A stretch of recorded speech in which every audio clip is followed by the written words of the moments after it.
دوێنێ ئێوارە کاژێت هەفتا کاژێت 12 شەو لەلایەن تۆپخانە وایروها لەلایەن فڕۆکەکانی تورکیا واتە ناوچەیەک لە سنووری نەحیسیدەکان بردومان کرا لەوانەش بریتی بوو لە کانی ڕەش گەلی ڕەش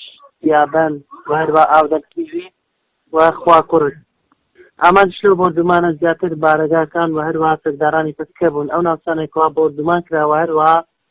لەلایەن تۆپخانەکان و فڕۆکەکانەوە کرایتە ئامانج ئاوەدانی تێدا نییە دوای کاژێر 12 و چارێکی دوونێ شەو لە ڕێگەی سێ هەلیکۆپتەرەوە ژمارەیەک لە سەربازی تورکی داخلی ناوچەکانی کەتکین و هەروەها گوندی شانشان بوونە بەمبەستی ئەنجامدانی ئۆپراسیۆنێک بە تایبەتی لە ناوچەکانی